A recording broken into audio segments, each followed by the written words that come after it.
Hello and welcome everyone. Today we're going to be talking about dividing fractions. So if you're watching this video, you should be finished with the first three sections in Edgenuity, meaning you're about 15% done and you've taken three quizzes. So we're looking at dividing fractions now, which really has some similarities to the multiplying fractions that we've already talked about. So let's not forget what you know about division. So you may have learned this a few different ways in elementary school, but you should have learned something along the lines of keep, change, flip. And so whenever you're dividing fractions, you have to keep the first fraction, change to multiplication, and then flip or do the reciprocal of the second fraction. And so we'll show you a reminder of what that looks like here in this video. So this is something you've seen before but may have just lost a little bit of. So for the first question, it says, what is the quotient of 2/3 and -3/5? So the first thing to recognize is in this section, quotient is the same as dividing. So that's an important vocabulary word to know. If I say what's the product, that means multiply. If I say what's the quotient, that means dividing. And so it's really important that the order is the same. So if it says what's the quotient of 2/3 and -3/5, I have to put this one first and this one second, just like it is in the question. Okay, so just like it is there in the question, we have to keep the same order. So the way I'm going to solve this is 2/3 divided by -3/5. And you might want to maybe put a parentheses around it so it doesn't look like divided by minus. So divided by -3/5. And so this is the quotient of these two numbers. And so what we have to do is keep, change, flip. So I keep the first fraction. 2/3 stays the same. I change the division to multiplication. And then I flip the second fraction. So instead of 3/5, now it's going to turn into -5/3. I just flip it upside down. Good. And so now this is just a multiplication problem of now I can just multiply straight across the way we've done before. So 2 times 5 gives me 10. And then I can't forget that there's a negative. So if there's one negative, the answer is negative. And then 3 times 3 gives me 9. So I just look at the whole thing and say, well, this whole thing's positive, this whole thing's negative. So this whole answer has to be negative. And then I multiply my numbers. So -10/9 is what I get. Now I can't box this up, remember, because that is improper. The larger number's on top. And so I have to say, okay, well, 9 goes into 10 one whole time. And then there would be 1 left over out of 9. And so the answer there is -1 and 1/9. And you could do that with long division as well. 10 divided by 9, you would get 1 with a remainder of 1. Okay, excellent. So quotient means divide, and that means keep, change, flip. Good. Now we're going to get into a couple harder examples here. And the first example that's a bit harder is when we talk about mixed numbers. So mixed numbers, we can't go ahead and right away do keep, change, flip because they aren't a single fraction yet. And so I would love to just go ahead and right away keep, change, flip, but I have to first change these into fractions like we had above. If I can make these two numbers look like single fractions like was up here, then we can do the same thing we've just done. So my first step is I'm going to try and make 2 and 1/2 look like a single fraction. And so remember, it's you take the whole number 2, you multiply it by the denominator, and then you add the top. So 2 times 2 is 4, plus 1 is 5 over 2. Good. And then now I need to do the same thing for the blue. And so I do 1 times 3, that would give me 3/3, plus 1/3 would give me 4/3. And so that is 4 over 3, and then I keep the division sign in the middle. Good. And so now I can go ahead and continue doing what we did above. Keep the first fraction, change to multiplication, and flip the second fraction. Keep, change, flip. And so there we have something that we can multiply straight across. 5 times 3 gives me 15. And 2 times 4 gives me 8. And so now I need to do 15 divided by 8. And so, well, I do know one thing off the top of my head. I do know that 16 divided by 2 is 16 divided by 8 is exactly 2. So I know this is very close to 2, but it's not going to fit in there 2 whole times. So 8 goes into 15 one time, and it's only 1 away. So this is going to be 1 and 7/8, since it's only 1 away from being 2 wholes. And so again, you could do that with long division. 15 divided by 8, and you would see the same thing that, whoops, not an 8 there. You would see the same thing that you would say it goes in there one time, but when you subtract 15 minus 8, you would get 7. You would only be 1 away from the next number up. And so your answer is 1 whole and 7 remainders out of 8. Good. Okay. So there's mixed numbers. So it's the same process as above, just maybe one extra step of making this mixed number into an improper fraction.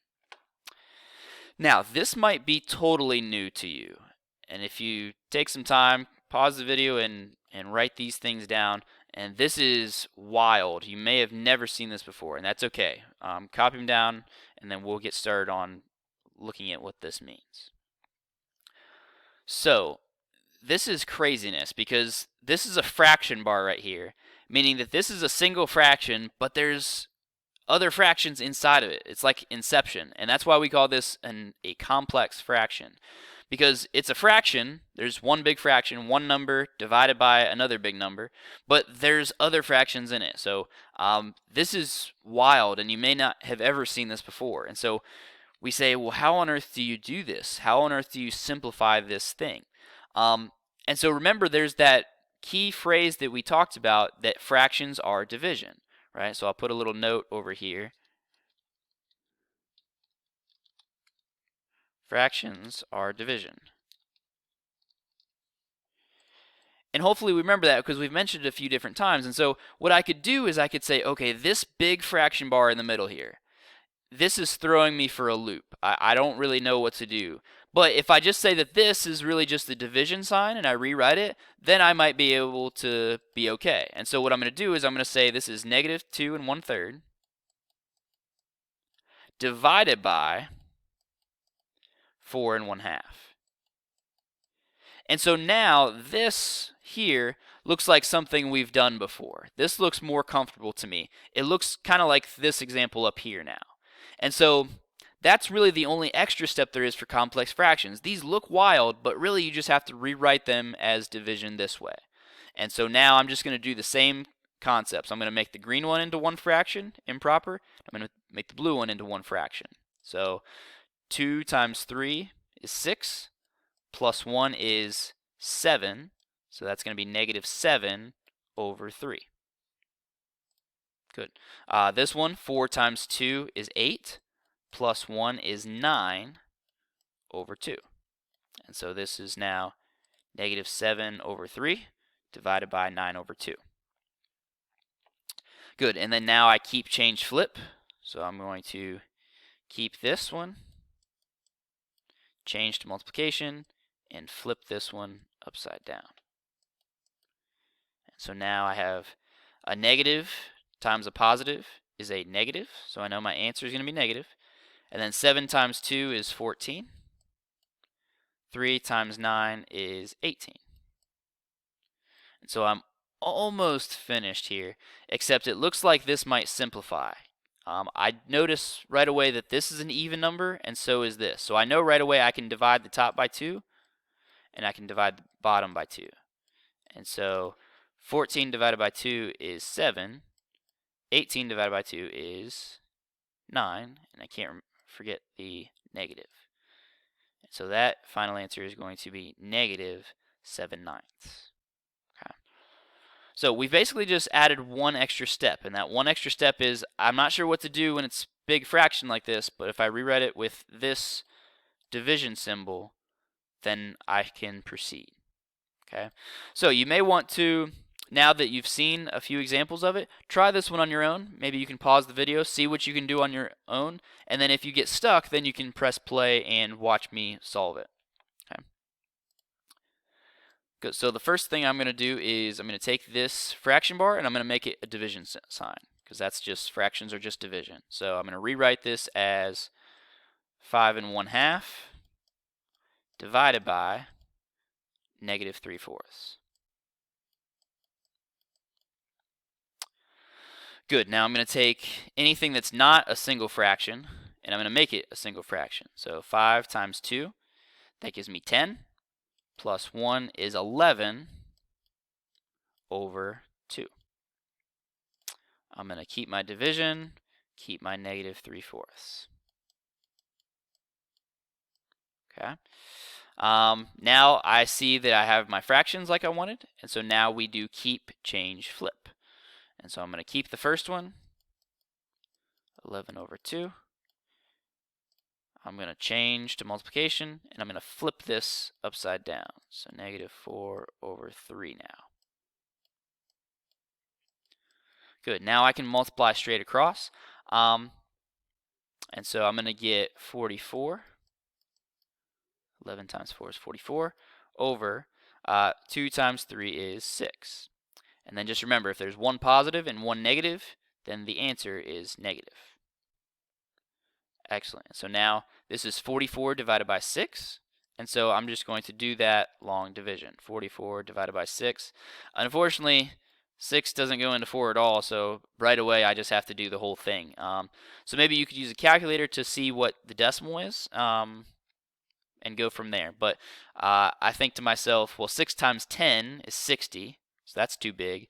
Let's try 6 times 5. 6 times 5 is 30, so that's a little too small. And then I keep going from there. So 6 times 6 is 36. 6 times 7 is 42. So I know it's going to go in there 7 times. I got it.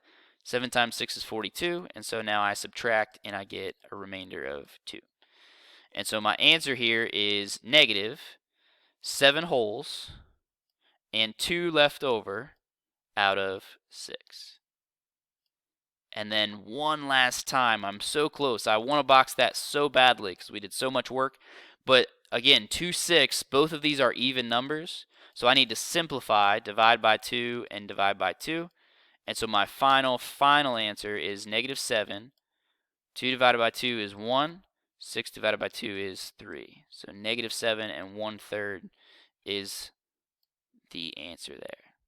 Okay, so there's a lot of things to remember as you're going through here. So be sure, if you're not feeling confident with simplifying, if you're not feeling confident with multiplying, keep, change, flip, any of these things, try and go through IXL to practice some of those skills, because we're not just using the skills, we're using a lot of them all together at once to solve things. So ask questions if you need. Keep these notes by your side as you go through Edgenuity, and if you have questions, let us know. Good luck.